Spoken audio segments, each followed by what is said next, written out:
Welcome in, ladies and gentlemen. Thank you for tuning in to Red, White, and Bills. We got a pretty awesome show for you today or this evening, whenever you're watching it. We're going to talk about Spencer Brown. Should we sign him before the season starts? Should we wait till after he plays this year? Or should we let him walk? And I got my good friend Mike Thornton with me. I just want to thank him. He did all the work, all the information gathering because I was too lazy to do it. So shout out to Mike Thornton for doing all the heavy lifting. And Mike, thank you for joining me. How you doing today? I'm doing good, man. I got some family in town, but I'm doing good. Been anxious to get on the show. It's been a while for me. And of course, getting back on your channel is always fun. So, you and I have been talking up Spencer Brown here. We've been chatting it up the last couple of weeks. And we said, you know what? We got to do a show about this so that we can give our opinions and that let people who watch it give theirs as well. So, thanks for having me. Of course. Yeah, it's been a long time since I did a video on my channel. Again, I've been just lazy and taking forever to do things. But the fun thing about this topic that we're going to talk about is we're gonna give it pitch the ideas from every sector of it.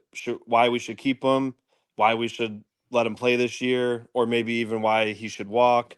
We're not necessarily saying, our thought is right, but we're giving every angle so everybody can make their own decision, and you can see the opportunities and options for each one. So, Mike, you got the stats. So, what Mike did was he got the last 3 years of Spencer Brown, all of his grades, all of his overall grades, his pass blocking snaps, his sacks allowed, his pressures.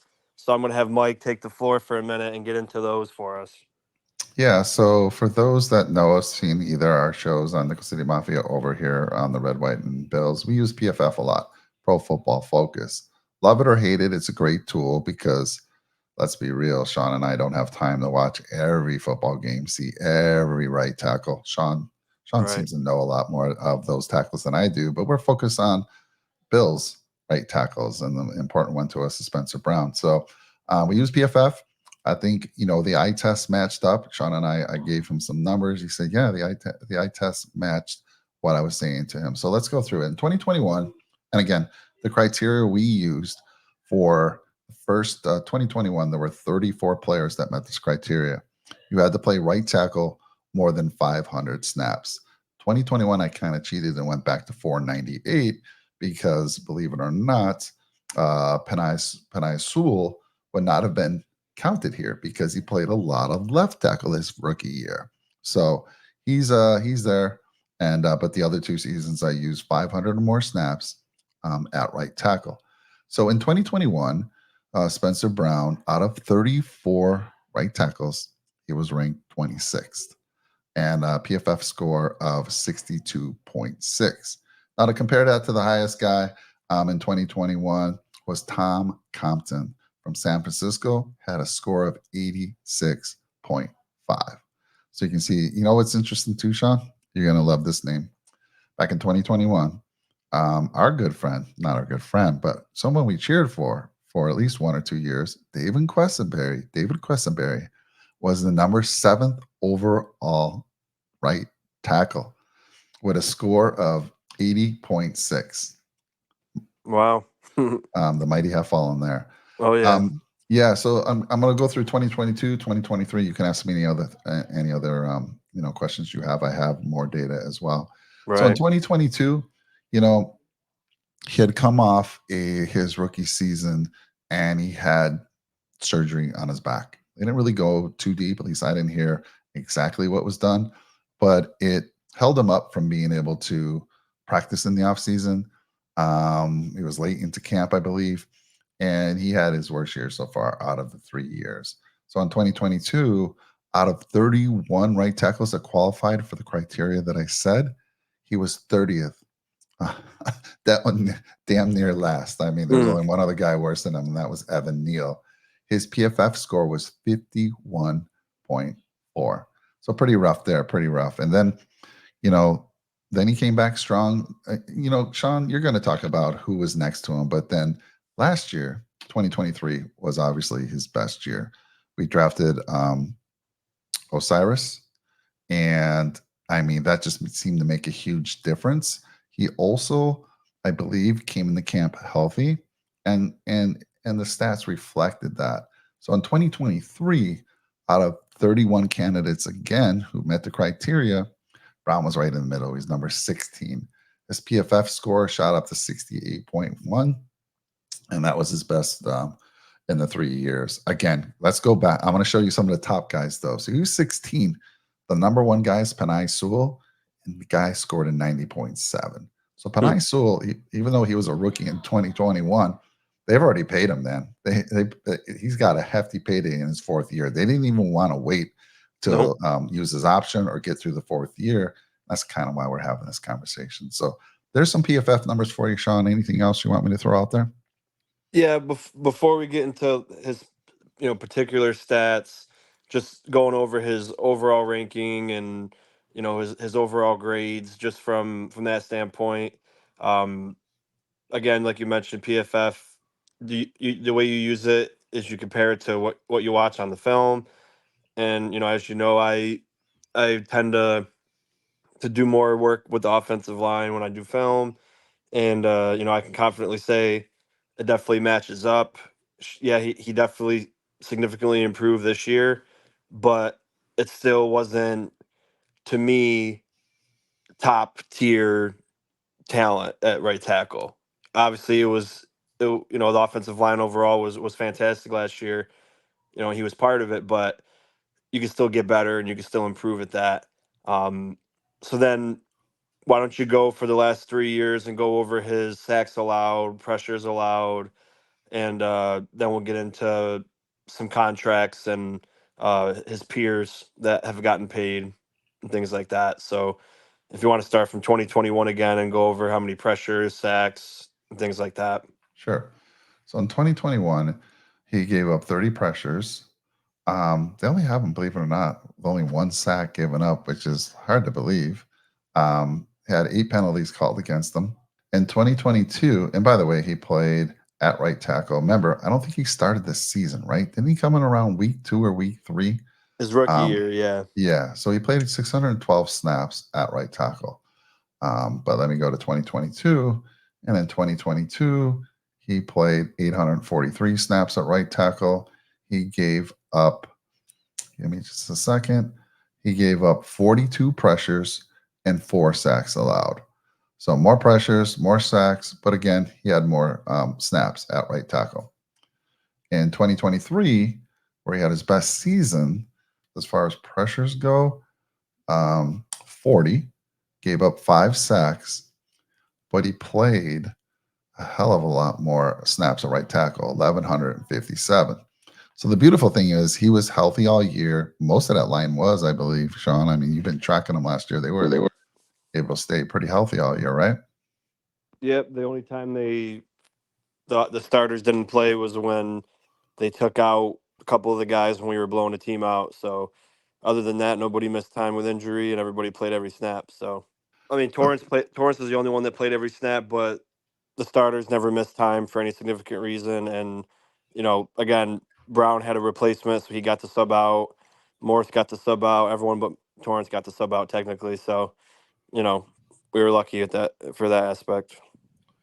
So as far as I mean, I think you and I, when we were talking over the phone, it made a big difference of who was playing next to him. Obviously, with Osiris last year in his rookie year, but Osiris came out of the gates, damn, like ready. He was ready to go. But the year Yeah, before, I think we said it was Ryan Bates next to him it in was. Yeah, 2022. Do you remember who it was in 2021?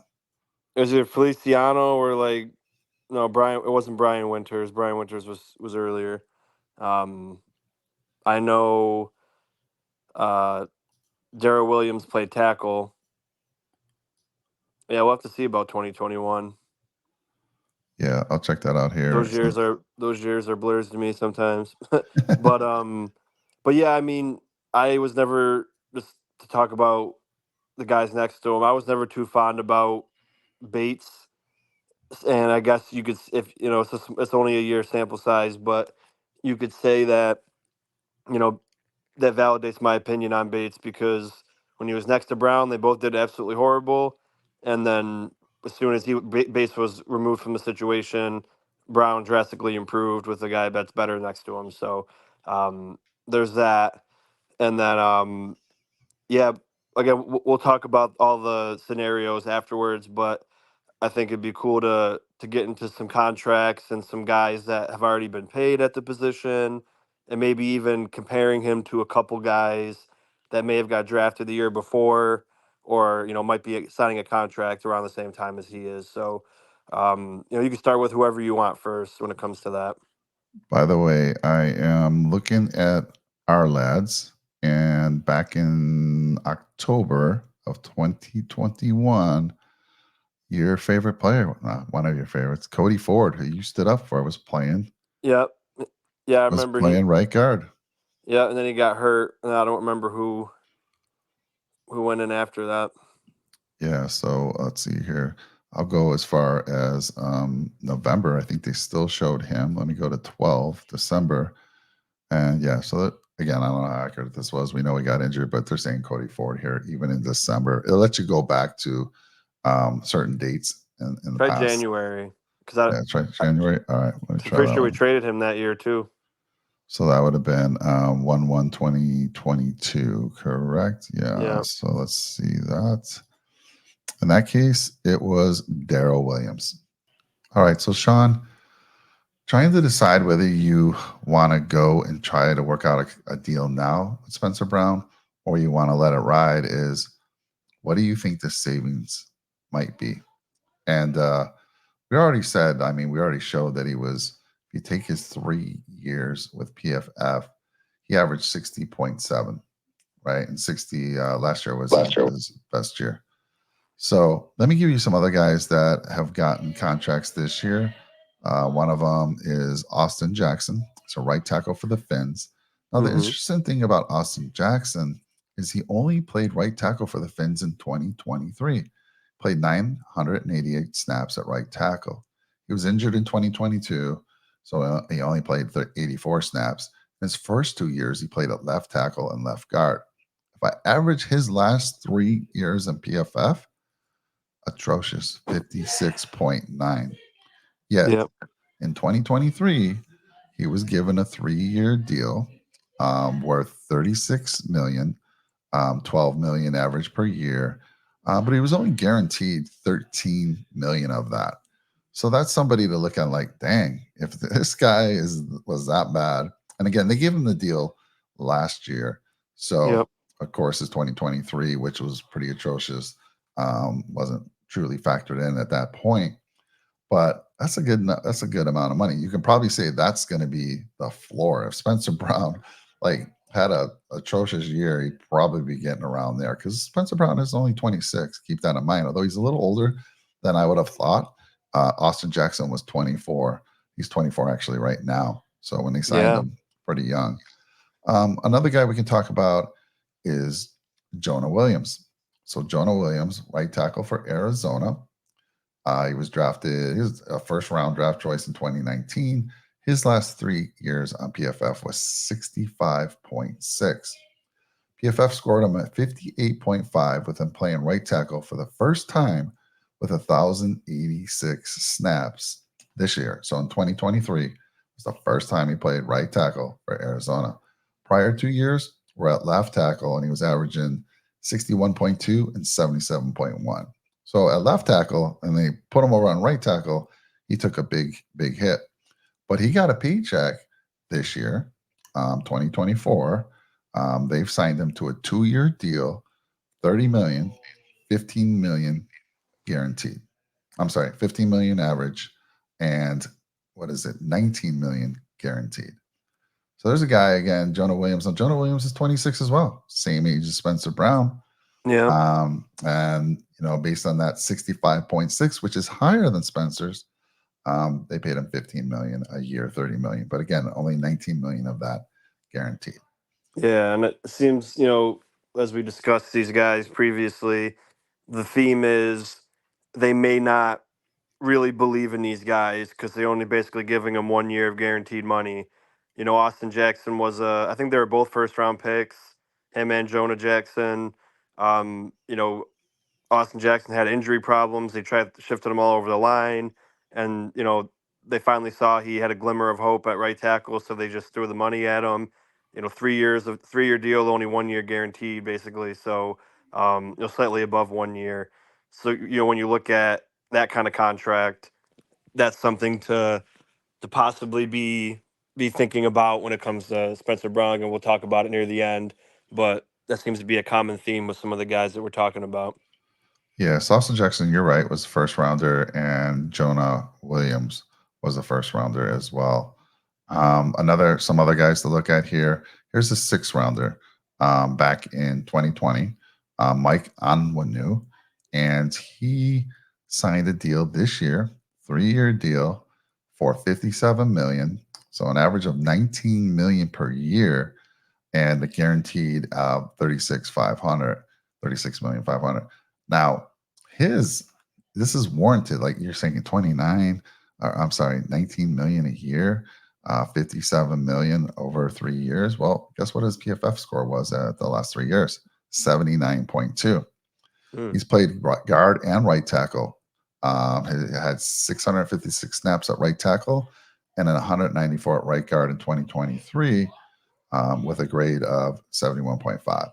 So there's a guy who definitely deserved money. Again, he's 26, same age as Spencer Brown. And this was a sixth rounder. So that's interesting. Let's see here. I just have two more to throw at you.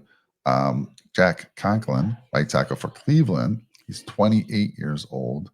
Now, he was given a contract back in 2022, and it goes through 2026.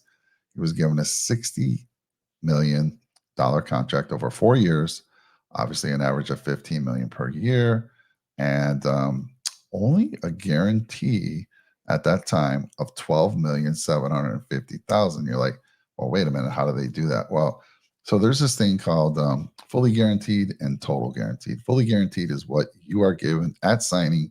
That's your money. Nothing's going to take that away from you. Total guarantees with incentives, like you take the what they got it for the signing, and there are some other incentive based money that they can make. So again, that's where it got up to a little bit higher there. So Hmm. his total guarantee was 28 million, but still, that's if he had hit some incentives. So they gave him that 4 year, $60 million contract, but only guaranteed 12 million of it, almost 13 million of it. So that's Yeah. interesting. And that was a 4 year deal. And then the last one I'll mention is Mike McClinchy, from Denver, right tackle. He was given a contract. He's 28 this year. He was given a contract in 2023, 5 year deal, $87.5 million, average salary of 17.5 per year, and he was guaranteed 35 million at signing. Obviously, he had some incentives he could reach and work his way up to a total guarantee of 52.5 million. But anyhow, a lot of these guys we're talking about, Sean. So Mike McGlinchey, he was a first rounder in 2018. Jack Conklin was a first rounder in 2016. Mike Onwenu, he's the only guy who was beyond a second rounder. He was in 2020. He was a sixth rounder. And let's see, Jonah Williams, like we already talked about. One other guy I just want to mention quickly was Jermaine Illuminar. So he played for the Raiders. Guess who he went to this year? He's going to the Giants. So Hmm. here's a guy who's a little bit older, like I said, 29 years old. They gave him a 2 year deal, 14 million. So average of 7 million with 6.7 of it guaranteed at signing. So there you go. And he was a fifth rounder back in 2017. So it looks like to Yeah. me, Sean, if we're looking at Spencer's floor, I think the floor, and again, I think this is low. I think the floor is 12 to 14 million based Yeah. on Austin Jackson and Jonah Williams. Yeah. So And there's a couple guys that we talked about, off air too. They got way overpaid for not producing, and we don't have to get into Juwan him. Taylor, Yeah, Juwan Taylor, he got 20 million a year, and he's been atrocious every his last 3 years, especially last year. So when you look at tackle, it kind of skews what when we talk about what someone's worth, because Juwan Taylor wasn't worth 20 million, but that doesn't mean I want to pay Spencer Brown 20 million because Juwan Taylor got 20 million. So that's where it might get kind of rough for people when they're trying to discuss. But yeah, no, appreciate all that work that you did getting all those stats. And I think we might as well start with if we paid him now, uh, situation. So when you look at Spencer Brown, and I'll throw it over to you after I mention it. Um, when you look at Spencer Brown's first 3 years, he got a surgery every offseason. He was playing injured or with injury for 2 years, 2 of those 3 years, and 2 out of those 3 years were absolutely atrocious football. And people could say, "Oh, well, he was injured. He didn't get to do training camp, and he was a project. He wasn't supposed to start right away." And all that can be true, but if you're playing, we gotta critique you based off of how you're playing. And last year, sure, he took a big step, and you know, with basically 16th. It was 16th out of 31 out of right tackles last year, so middle of the pack. So basically, that's not horrible, but you could definitely be better. So if I'm going to lock him up now, basically what I'm going to think, like what you said, I say maybe around 12 to 14 million a year, 3-year deal with if it's 12 to 14, give him 16 fully guaranteed, a little bit over the 1 year amount of guaranteed dollars, and then if because the injury history, that's concerning. He's a tackle is very it's a blue chip position. Um, our offensive line could be locked up for the next 3 or 4 years with how young we are, so it's important. But if he's going to sign the deal and then get hurt again and miss half the season or miss any time at all, then you're like, oh man, like what are we're kind of stuck here. So I'd like a kind of like Austin Jackson type deal, 3 years, a little bit over one of the years fully guaranteed, a couple more million over the 1 year mark, and probably around 12, in the range of I'll say 13 to 15 million if we're going to pay him now. So how do you feel about if we were to pay him now? Yeah, so I kind of agree with you. Now, you have to believe that they're talking, right? You have to think there's some conversations going on already. Like Spencer Brown, if I was a player and this was my fourth year, my last year of my contract, I'm gonna want to get a deal done sooner than later. Why? Because there's always the possibility of injuring yourself, and then you just screwed yourself, right? This is his opportunity to get a good paycheck. How confident does he feel he'll make it through a full season again? I don't know. I mean, when you're talking about, look what Lamar Jackson did a few years ago before he got paid. I mean, there were some injuries that he probably could have played through, but he's like, I'm not risking it. I don't have a contract. Right. We'll get that all figured out at the end of the year. So I have to believe Spencer Brown's camp is having conversations for those Oh, reasons, definitely. right? You have to think so. And I think 12 to 15, but I honestly think he's not going to take less than 15. I think the market is changing quickly, Sean. I don't know what you think, but I mean, based on all these contracts the wide receivers are getting now, I mean, we saw Panay Sewell get paid $112 million, and 42, almost 43 million of that guaranteed. And with incentives that he has built into that, he's a total guarantee of 85 million if he hits those. So I think the market's changing. I think I think you're right. If we could get him at 12, I think that's a steal. 15 million, I think I'd be okay with. But if he gets through this year, let's just play it out. If he gets through the year, has another good year, let's say PFF score is right around 70 or higher where he was last year. Um, I don't know about you, but I have to think he's going to command somewhere upwards of 18, $19 million. I don't know if I'm way out of the ballpark there, but what do you think about that? Yeah. Before we segue to that, Okay. letting them wait. The market, it's like I said, it's kind of rough because you got bad, underperforming tackles getting high money. Then you got Yeah. like a guy like Conklin. Conklin's always been a pretty solid tackle, not making that much money compared to these other guys.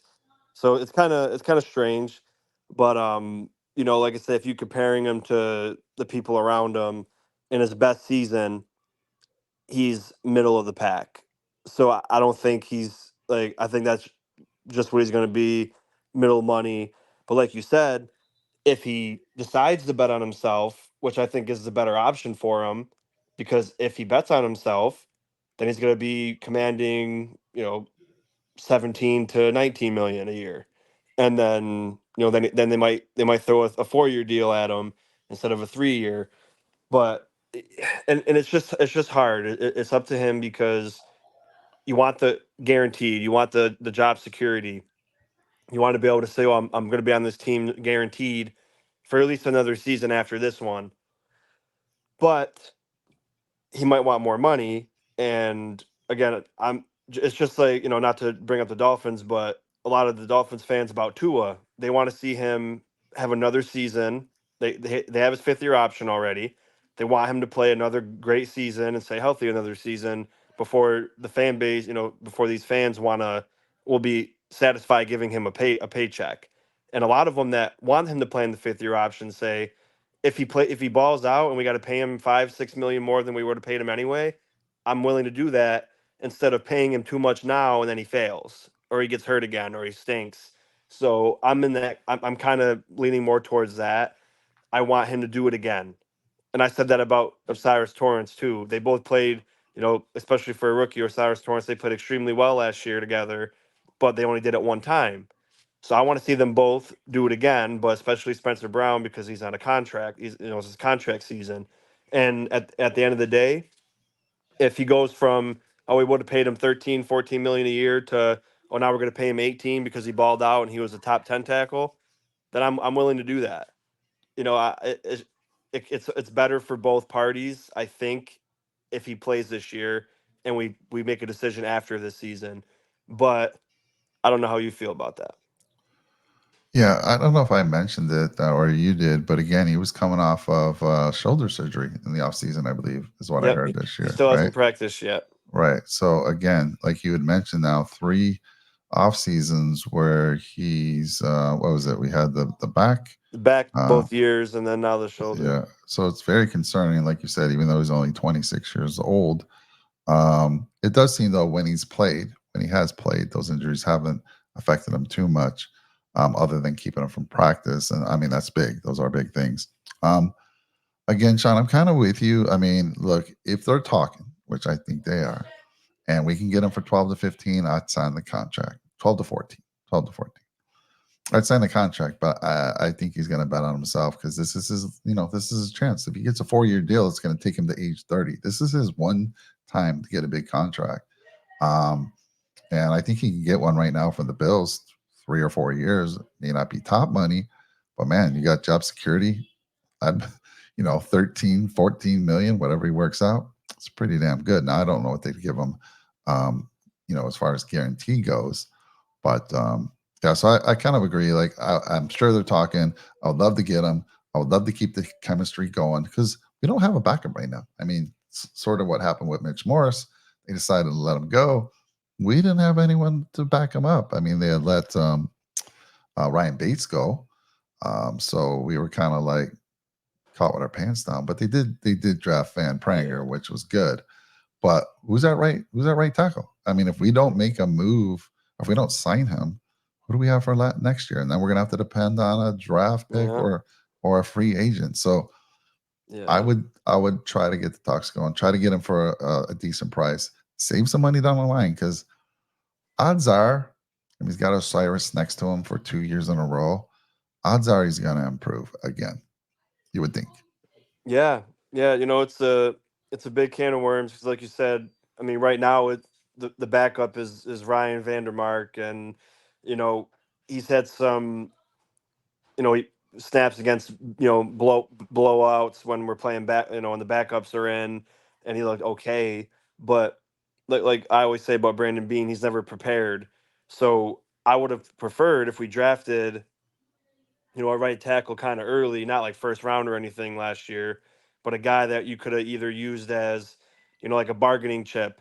Oh, he's not going to hold out or anything, but it's like, oh, you want more money and you want to hold out until we pay you? well, we got this guy we drafted in the third round who, as a first round talent, he'll be playing over you right now until you decide to come back to practice. Or if we decide not to keep you, we already have your backup in the building. Vandermark, people might be high on him, but at the end of the day, I'm just not sold yet. Um, but yeah, it's at the end of the day, it's a big gamble for both parties. I think the injury history is alarming. If he didn't have these injuries, or it was only the rookie year and then he's been fine the last 2 years, maybe I'd be more eager to, let's just do it. But there's that third option where it's not really you know probably the least likely to happen, but it's possible where he plays this fourth year, he either gets hurt or performs poorly or regresses. They just don't resign him. But then that goes to like what you just talked about. We're not technically prepared for his departure. We got Vandermark, but I don't think we drafted him thinking he's going to be the future of right tackle for us. So, I think Brandon Bean should have been ahead of that, and maybe had that in the draft this year. Like, maybe we got a guy like, obviously we couldn't get Van Pran last year, but a guy like him last year, because we probably figured Morse was going to be out this coming year. But yeah, that's the last option, is he plays and he doesn't perform well, and we just don't resign him because it's not worth the money at that point. But yeah, I think that's the least likely. How about you? Yeah, I think so too. And I'm just looking real quick. I believe did we draft? I think we drafted a tackle this year. It was a late round guy. Yeah, Tylen Grable, offensive Grable, yeah, tackle. yeah, He's but 6'7", 290, but he's a six rounder. And yeah, I mean, so that again, he's not going to get any time this year. Even if Brown got hurt, he wouldn't be first up. So right. we're and still not ready.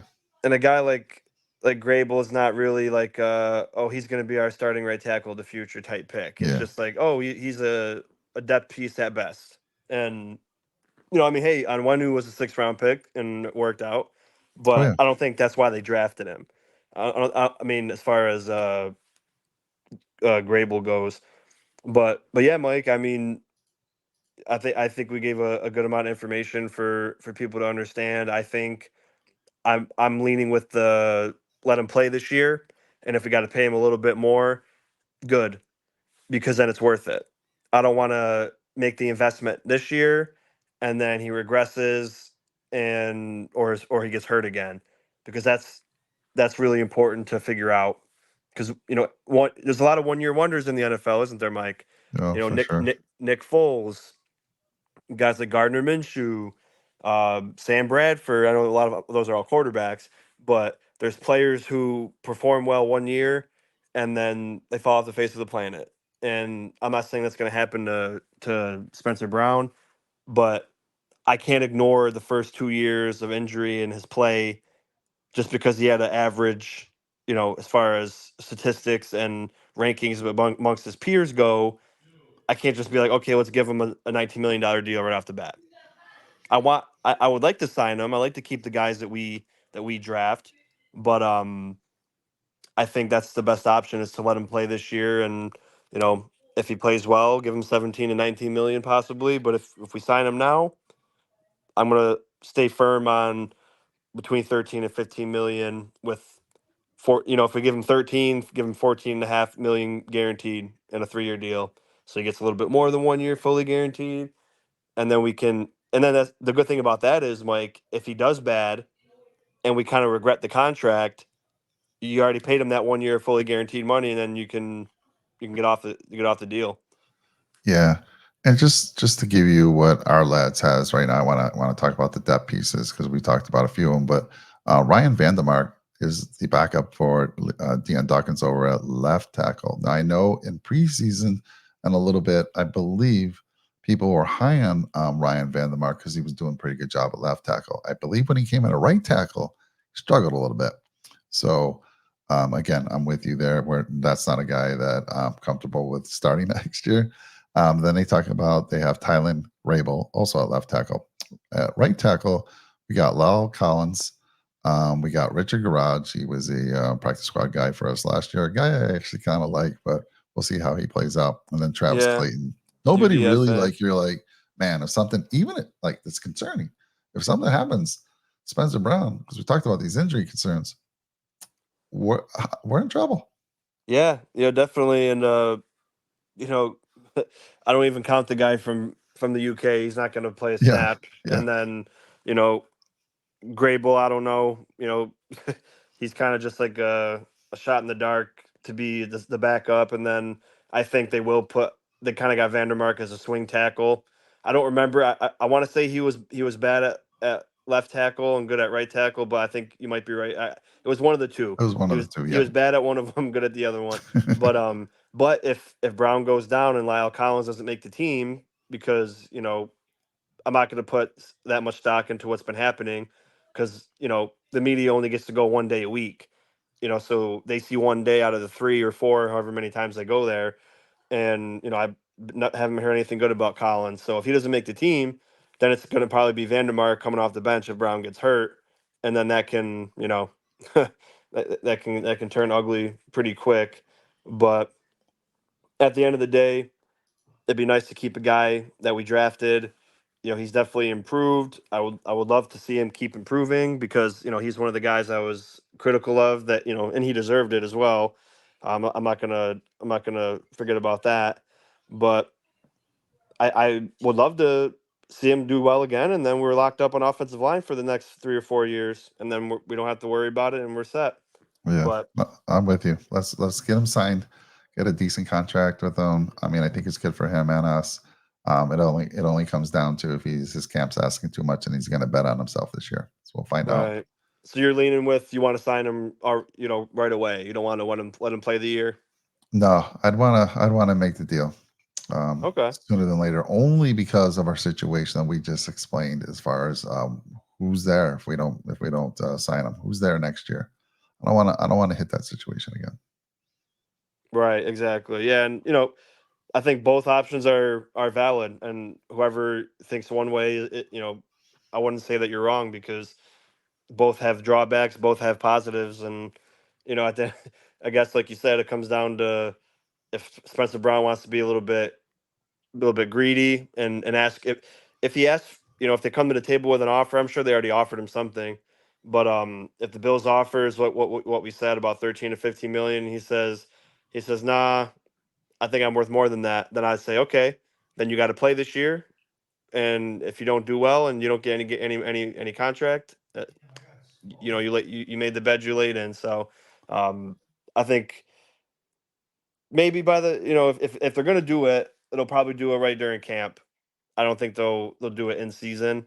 So I guess we'll probably have to wait a couple months, but it'll be interesting. But yeah, Mike, I really appreciate you doing this with me. It was fun finally get back into making video on my channel. And I know we've been talking about doing this for like 2 weeks, and something always comes up with one of us, and we can never never get it done. But again, appreciate that. And just real quick for the people watching, we are going to be doing this similar thing with Kyer Elam with me and Mike, but this time it will be on Nickel City Mafia, and that'll be also another fun show. So, any final thoughts, Mike? No, looking forward to that one, Sean. I mean, Kyrie Elam, he's going to be an important role for us. We lost some depth pieces. We have our starters at corners, but we lost some depth pieces, and he's one of those guys. So, going to be fun to talk about him. But no, this was a fun show. Interesting conversation. Like you said, you could say I'm going to wait. You could say I'm going to sign him, and I wouldn't disagree with you. And so we'll see how this plays out. Thanks for having me. Of course. And thank you again, guys, for watching Red, White, and Bills. Probably, hopefully, maybe get a a video out once a week. Again, can't promise because sometimes the business schedule gets crazy. But maybe my friends here will put some heat on me and say, "Hey, you better be putting out a video every week." And Hundred you know, percent. but yeah, like the video, subscribe to the channel, share this with your friends. I'm sure this will be a topic everyone starts to talk about soon. So hopefully we get this out first, and then a lot of people will tune in and share their thoughts about it. So see you guys next time. Go Bills. Go Bills.